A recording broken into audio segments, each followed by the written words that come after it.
नमस्कार, स्वागत है आप सभी का कमोडिटी सुपरफास्ट में। आपके साथ मैं हूं नेहा आनंद।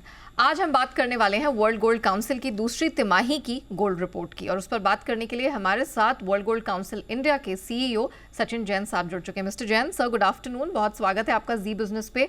सर, हमने पूरी रिपोर्ट यहाँ पर देखी और एक फैक्ट बड़ा ही इंटरेस्टिंग था कि ग्लोबली और घरेलू बाजार में, यानी कि हमारे मार्केट्स में जो गोल्ड ज्वेलरी की डिमांड है वहां पर डबल डिजिट डिक्लाइंस देखने को मिले हैं।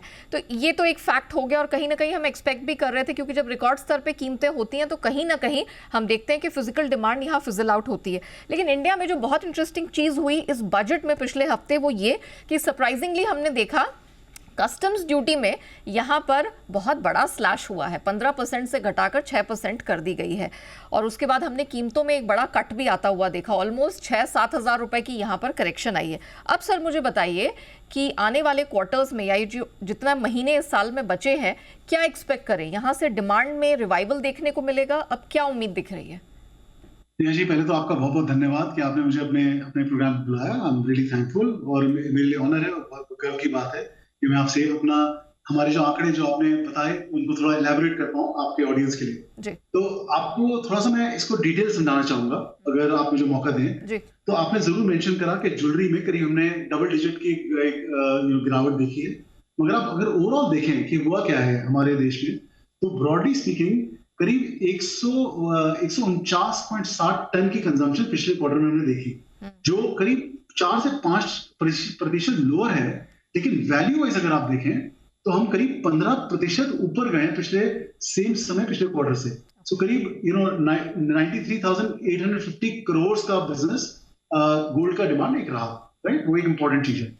आपने बिल्कुल सही आंकड़ा बोला कि ज्वेलरी में करीब 17% का हमने कटौती देखी, लेकिन वैल्यू वाइज अगर आप देखें तो पिछले साल और इस साल के दर पे अगर आप देखें तो वैल्यू वाइज को बहुत ज्यादा फर्क नहीं है। 68,000 करोड़ के करीब बिजनेस दोनों तिमाहियों में हुआ है। अगर आप इन्वेस्टमेंट बार्स एंड कॉइन्स की बात देखें, जो एक इन्वेस्टमेंट जरिए में देखें, इसमें करीब 45% की हमने एक बढ़ोतरी देखी है, और वैल्यू वाइज करीब 75% की बढ़ोतरी देखी है। इस एक पॉइंट पे अगर आप 1 मिनट लगाएं तो ये एक रिफ्लेक्शन है कि इंडियन कंज्यूमर का एक गोल्ड के ऊपर कॉन्फिडेंस को लेके, कि जो प्योर इन्वेस्टमेंट वैल्यू के पॉइंट ऑफ व्यू से बहुत ज्यादा हमने बढ़ोतरी देखी। तो ये ब्रॉडली एक इस क्वार्टर में हुआ। अब आपका कहना था कि यस, हमारी जो कस्टम ड्यूटी एक बहुत बड़ा चेंज हुआ है, इससे एक कंज्यूमर जो पिछले क्वार्टर में हमने देखा ज्वेलरी में कम होता हुआ, हमारा एक सोचना है कि अगले तिमाही में, और पर्टिकुलरली अक्टूबर नवंबर दिसंबर जो फोर्थ क्वार्टर है, उसमें बहुत जबरदस्त रिवाइवल और डिमांड क्रिएशन गोल्ड की रहेगी। क्यों रहेगी? क्योंकि एक सर्टेन लेवल ऑफ 70,000 का एक लेवल, एक एक्सेप्टेड लेवल है। और हमने ये भी देखा है कि आप गोल्ड का अगर रिटर्न देखें तो पिछले एक साल के अंदर 12 से 15% का हमने रिटर्न एक गोल्ड में देखा है, जो बहुत हेल्दी है। किसी भी एसेट क्लास से बहुत, अगर आप कंपेयर करें तो इट्स बी वेरी स्ट्रांग। और एक कंज्यूमर जो गोल्ड की एक रिलेशनशिप है, हमारे जैसे गोल्ड हम कहते हैं कि हमारा सोशल फैब्रिक का हिस्सा है, हमारे इकोनॉमिक फैब्रिक का हिस्सा है, उसका एक अच्छा एक आंकड़ा हमारे को देखने को मिलना चाहिए। Sachin sir, that's a very valid point. Sorry मैं आपको इंटरप्ट कर रही हूँ, लेकिन जब आप कह रहे हैं कि आपको आने वाले क्वार्टर्स में रिवाइवल दिख रहा है, तो ये कितना अपग्रेड आप कर रहे हैं सर फोरकास्ट फिर? हम ऐसे, नेहा जी, हमारा पूरा साल का जो आंकड़ा था करीब 750 टन का एक कंजम्पशन हमने फोरकास्ट किया था जी। लेकिन क्वार्टर 2 में क्योंकि प्राइसेस काफी ऊपर गए, वो हमने गिरावट देखी। नाउ विद दिस करेक्शन, जो भी एक करेक्शन प्राइस में आया है, हमारा आंकड़ा उसी जो हमारे एनुअल आउटलुक था उसको बरकरार रखते हुए थोड़ा अपर एंड पे रहेगा। तो समझिए करीब 750 टन के आसपास की कंजम्पशन हम लोग फोरकास्ट कर रहे हैं। ऑलराइट।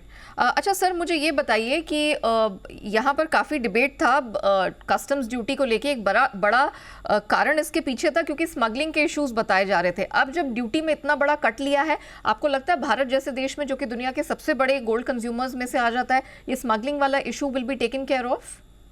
नेहा जी, ऐसा था कि ये जो एक कॉन्वर्सेशन काफी समय से चल रही थी एक ड्यूटी कट को लेके, लेकिन ये जो भारत सरकार ने एक ये स्टेप लिया है, मेरे हिसाब से इट्स अ वेलकम स्टेप। इन्होंने बहुत स्ट्रॉन्ग स्टेप ये लिया है, और एक पूरा नेक्सस जो हमारे स्मगलिंग को लेके था उसको एकदम एक झटका लगेगा।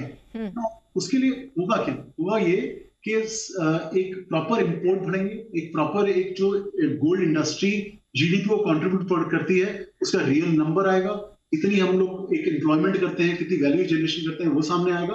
लेकिन सब लोग एक व्हाइट इकोनॉमी के जरिए में जुड़े हुए। एक डिजिटल इंडिया, व्हाइट इंडिया जो हमारे प्रधानमंत्री का एक सपना है और एक डायरेक्शन उन्होंने दी है, उसमें एक ये बहुत इंपॉर्टेंट स्टेप गवर्नमेंट ने लिया है कि सब कुछ एक सिस्टम के द्वारा आगे चलेगा। Alright sir, it's a welcome. जी जी जी जी सर, एक आखिरी सवाल, I am running short of time, लेकिन मैं आपसे एक लॉन्ग टर्म डिमांड ट्रेंड, और आई नो कि आप प्राइस फोकास्ट नहीं करते, लेकिन अगर आप एक प्राइस ट्रेंड भी दे सकें, क्योंकि सामने हमारे यहाँ पर फेड की रेट कट है, उसको लेके अब यहाँ पर उम्मीदें बन रही है कि 2-3 रेट कट इस साल देखने को मिल जाएंगे, और जियोपॉलिटिकल टेंशन का भी यहाँ पर सपोर्ट मिलेगा, सेंट्रल बैंकों की भी बाइंग आ रही है। इसे देखते हुए डिमांड एंड प्राइस ट्रेंड ये क्या हाथ में हाथ मिला के आगे जाते दिख रहे हैं?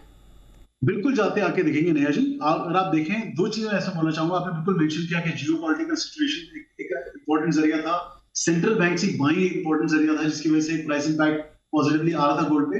लेकिन हमने देखा कि इन्वेस्टमेंट जो ईटीएफ और वेस्टर्न वर्ल्ड जो था, जो अगर आप देखें अमेरिका के और मार्केटों में, पहले क्वार्टर में उन्होंने सेलिंग करी थी, उन्होंने कैश आउट किया था, और सेकंड क्वार्टर में हमने वो रिवाइवल देखा है ईटीएफ में और वेस्टर्न वर्ल्ड में। और हमारा एक फ्यूचर प्रोजेक्शन ये है कि लार्ज पार्ट और एक बहुत गहरी तरह से इन्वेस्टमेंट अपॉर्चुनिटी ईटीएफ को लेके आगे वेस्टर्न वर्ल्ड दोबारा मार्केट में आएगा। उसके प्रति एक बहुत अच्छा एक हेल्दी एटमॉस्फेयर रहेगा, और geopolitical situation is not changing, वो सेम टू सेम रहेगी। आपकी सेंट्रल बैंक बाइंग हमने जो देखी है क्वार्टर सेकंड में काफी लो गई है, लेकिन एक हमारा एक सर्वे आप देखें, जो हमारा सेंट्रल बैंक का सर्वे होता है, जिसमें 70% सेंट्रल बैंक से बोला है कि वो दोबारा अपनी इंक्रीज करेंगे। तो इन सबको देखते हुए मेरा सोचना है कि it's a strong time for gold.